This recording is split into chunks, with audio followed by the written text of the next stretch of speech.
आज के वीडियो में हम लोग जानेंगे पृथ्वी यानी कि ग्लोब और अक्षांश तथा देशांतर के बारे में।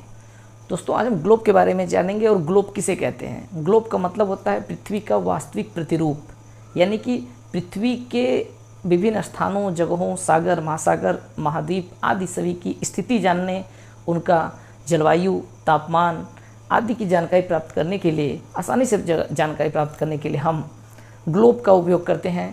इस ग्लोब के माध्यम से हम आसानी से किसी भी देश या महाद्वीप के बारे में जानकारी प्राप्त कर सकते हैं। तो दोस्तों आइए सबसे पहले जानते हैं अक्षांश और देशांतर क्या होता है। दोस्तों अक्षांश रेखाएं वह रेखाएं होती हैं जो पृथ्वी पर यानी ग्लोब पर, चूँकि ग्लोब एक काल्पनिक रेखा, ग्लोब एक काल्पनिक प्रतिरूप होती है, इसी प्रकार इस पर खींची जाने वाली सभी रेखाएं, चाहे अक्षांश हो चाहे देशांतर हो, ये सभी एक काल्पनिक रेखाएं होती हैं। तो अक्षांश रेखा जो, अगर भूमध्य रेखा की बात करें तो पृथ्वी को दो बराबर भागों में बांटने वाली रेखा, पृथ्वी को दो बराबर भागों में बांटने वाली काल्पनिक रेखा को भूमध्य रेखा कहते हैं, जो पृथ्वी के बीचों बीच से होकर गुजरती है और पृथ्वी को दो भागों में बांटती है। इसको 0 डिग्री अक्षांश रेखा भी कहते हैं, इसी को कहते हैं भूमध्य रेखा। इसी को दोस्तों विषुवत रेखा भी कहा जाता है।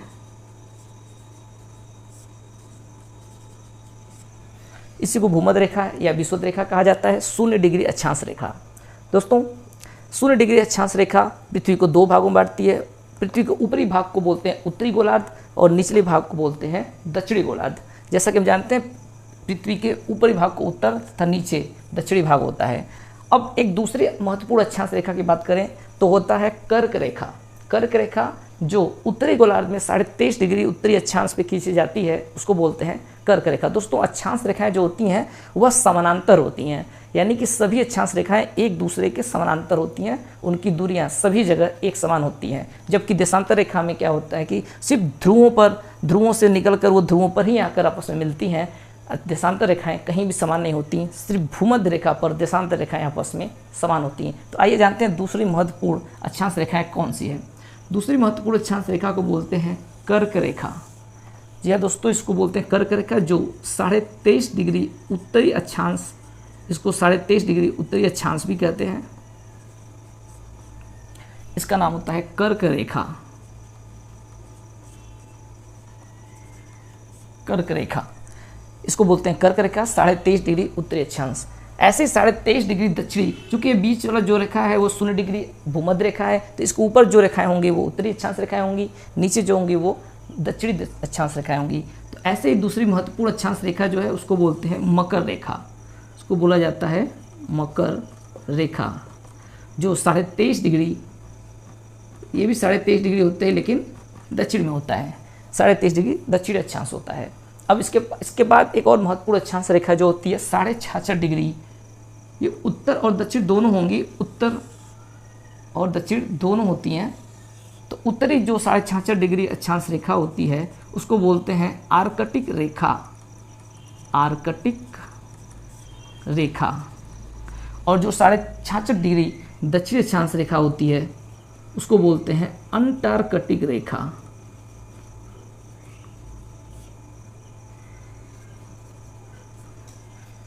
दोस्तों ये महत्वपूर्ण अक्षांश रेखाएं होती हैं जो अक्सर एग्जाम में पूछा जाता है। 0 डिग्री अक्षांश रेखा को भूमध्य रेखा, 23.5 डिग्री उत्तरी अक्षांश रेखा को कर्क रेखा, 23.5 डिग्री दक्षिणी अक्षांश रेखा को मकर रेखा, 66.5 डिग्री उत्तरी अक्षांश रेखा को आर्कटिक रेखा या आर्कटिक वृत्त भी कहा जाता है। ऐसे ही 66.5 डिग्री दक्षिणी अक्षांश रेखा को अंटार्कटिक रेखा या अंटार्कटिक वृत्त भी कहा जाता है। इसको बाद सबसे ऊपर जो होता है उत्तरी भाग को बोलते हैं 90 डिग्री उत्तरी ध्रुव, इसको बोला जाता है उत्तरी ध्रुव। ऐसे ही दक्षिणी भाग में देखेंगे तो सबसे दक्षिणी बिंदु होती है 90 डिग्री दक्षिणी ध्रुव। दोस्तों ध्रुवों पर जैसा कि पता है कि तापमान बहुत कम होने की वजह से सूर्य का प्रकाश तिरछा होने की वजह से हमेशा ठंडा रहता है, यहाँ बर्फ सदैव जमा रहता है।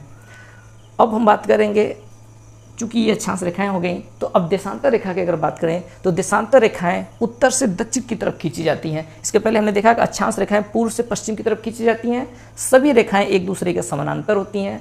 लेकिन अगर देशांतर रेखा की बात करें तो देशांतर रेखाएं उत्तर से दक्षिण की तरफ खींची जाती हैं, लेकिन वह आपस में समानांतर नहीं होती हैं। देशांतर रेखाएं ध्रुवों से प्रारंभ होती है और वापस अगले ध्रुव यानी उत्तरी ध्रुव शुरू होगी तो दक्षिणी ध्रुव पर जाकर मिलती है, उसको बोलते हैं देशांतर रेखा।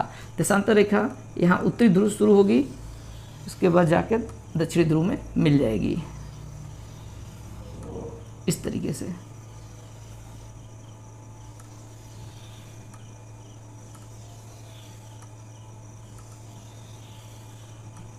ये है दोस्तों देशांतर रेखा। इसमें से एक मुख्य होता है जो प्रधान देशांतर होता है, जो सीधी रेखा होती है उत्तरी दक्षिणी ध्रुव को मिलाने वाली, जिसको क्या कहते हैं प्रधान देशांतर।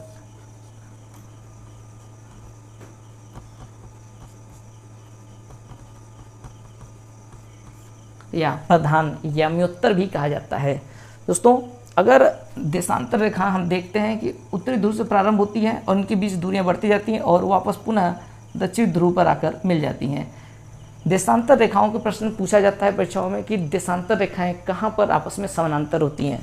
तो देशांतर रेखाएं भूमध्य रेखा पर, ये जो भूमध्य रेखा है ना, जो पृथ्वी को दो बराबर भागों में बांटती है, उत्तरी गोलार्ध और दक्षिणी गोलार्ध में, इसी भूमध्य रेखाओं पर ये जो बीच की दूरियां हैं ये सब समानांतर होती है। सिर्फ यही भूमध्य रेखा पर ही यह स्थिति आती है कि देशांतर रेखाएं भूमध्य रेखा पर ही आपस में समानांतर होती हैं, बाकी कहीं पर आपस में समानांतर नहीं होती हैं, क्योंकि यहाँ से दूरियां बढ़ती हैं और अधिकतम दूरी यानी दो देशांतर रेखाओं के बीच की अधिकतम दूरी की बात करें तो अधिकतम दूरी भूमध्य रेखा पे होती है और उसके बाद पुनः घटती जाती है।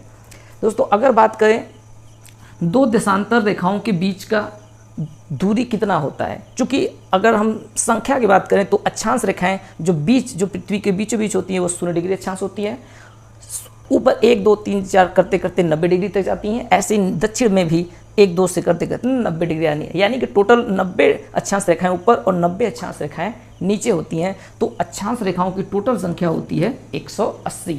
टोटल अक्षांश रेखाएं कितनी होती हैं 180। ऐसे ही अगर देशांतर रेखा की बात करें तो देशांतर रेखा अगर प्रधान यामोत्तर यानी प्रधान देशांतर रेखा के अगर पूरब की तरफ देखें तो टोटल 180 देशांतर रेखा और इसके पश्चिम भी टोटल 180 देशांतर रेखा होती है। अतः कुल देशांतर रेखाओं की संख्या होती है 360। टोटल देशांतर रेखाओं की संख्या 360 होती है। अब अगर दूरी की बात करें पृथ्वी पर, इसको हम लोग कैसे अपने जीवन में दैनिक जीवन में कैसे इसका उपयोग किया जाता है, तो एक देशांतर से दूसरे देशांतर के बीच की दूरी भूमध्य रेखा पर, चूंकि भूमध्य रेखा के अलावा बाकी जगह तो देशांतर रेखाओं की दूरी समान होती ही नहीं है, तो भूमध्य रेखा पर एक देशांतर से दूसरे देशांतर के जो बीच की दूरी होती है वह होती है 111 किलोमीटर। 111 किलोमीटर एक देशांतर से दूसरे देशांतर के बीच की दूरी होती है। ऐसे ही तो अगर समय की बात करें तो एक देशांतर से दूसरे देशांतर तक पहुँचने में लगभग 4 मिनट का अंतर आता है। 4 मिनट का अंतर आता है। इसीलिए आप देखेंगे कि एक देश का समय दूसरे देश के समय से अलग होता है। हर देशों का समय अलग अलग होता है क्योंकि हमारे अलग अलग देशों की स्थिति अलग अलग होती है। इसमें अगर हम अपने भारत देश की बात करें तो हमारा भारत देश उत्तरी गोलार्ध में तथा पूर्वी देशांतर में होती है। उत्तरी गोलार्ध ऊपर और पूर्वी देशांतर यानी कि हमारे भारत की स्थिति लगभग ये है। यहाँ पर हमारा भारत देश स्थित है। दोस्तों एक रेखा होती है, एक देशांतर, अक्सर अक्षांश रेखाएं जो होती हैं आप सोचेंगे क्यों बनाई जाती हैं, तो अक्षांश रेखाएं जो बनाई जाती हैं ये मुख्य रूप से अलग अलग देशों की स्थिति जानने में, एक देश दूसरे देश कहाँ पे स्थित है, महाद्वीपों की स्थिति जानने में, जलवायु को जानने में, तापमान को जानने में, कहाँ की जलवायु तापमान कैसा है, ये सभी जानने के लिए इसका उपयोग किया जाता है अक्षांश रेखाओं का। इसी प्रकार देशांतर रेखाएं एक देश से दूसरे देश की दूरी कितनी होगी, समय कितना होगा, समय को जानने और दूरियों को समझने में मुख्य रूप से देशांतर रेखाओं का उपयोग होता है। और किस देश की स्थिति और तापमान, जलवायु आदि के जानने में अक्षांश रेखाओं का उपयोग किया जाता है। तो दोस्तों एक होता है मानक समय, जो सभी देशों का, जो विश्व के सभी देशों का जो समय निर्धारण होता है वह ग्रीनविच रेखा से एक जो प्रधान याम्योत्तर, ये जो प्रधान देशांतर या प्रधान याम्योत्तर रेखा गई है ग्रीनविच रेखा से, उसको बोलते हैं, वहीं से मानक समय लिया गया है जो इंग्लैंड से कि ग्रीनविच नामक जगह से होकर जाती है। हमारे भारत देश की बात करें तो 82.5 डिग्री पूर्वी देशांतर यानी कि ये जो 0 डिग्री देशांतर रेखा होगा, यहाँ से इधर पूरब होगा और इधर पश्चिम होगा। पूर्व की तरफ 1 से लेकर देशांतर शुरू करें तो लगभग 82.5 डिग्री जहाँ पे आता है, 82.5 डिग्री जो देशांतर रेखा होती है वही हमारी क्या होता है, हमारा मानक समय होता है, हमारे देश का मानक समय निर्धारित किया जाता है। तो यह 82.5 डिग्री पूर्वी देशांतर हमारे भारत में देखा जाए तो इलाहाबाद के नैनी से होकर गुजरने वाली जो मानक देशांतर रेखा है उसी से हमारे देश का समय लिया गया है। तो दोस्तों इस प्रकार हम देखते हैं कि ये सभी रेखाएं, देशांतर रेखाएं हमारे समय को निर्धारित करती हैं। अगर समय की बात करें तो ग्रीनविच रेखा जो मानक समय जहाँ से विश्व का लिया गया है वहाँ से हमारे देश का समय 5.5 घंटा आगे चलता है। यानी कि अगर ग्रीनविच नाम जगह पर 12 बज रहे हों तो हमारे यहाँ शाम के 5:30 बजेगा, यानी 5.5 घंटे हम लोग आगे चलते हैं। तो दोस्तों ये था हमारा पूरा अक्षांश रेखा और देशांतर। इस अक्षांश और देशांतर उम्मीद करते हैं कि आपको समझ में आया होगा। अगर आपको वीडियो पसंद आया है तो हमारे वीडियो को लाइक करिए, सब्सक्राइब करिए, ताकि हम और इससे अच्छे से अच्छे वीडियो आप लोगों को उपलब्ध कर सकें जो आपको विभिन्न प्रकार की परीक्षाओं के साथ साथ आपके ज्ञानवर्धन के लिए काम देगा। धन्यवाद।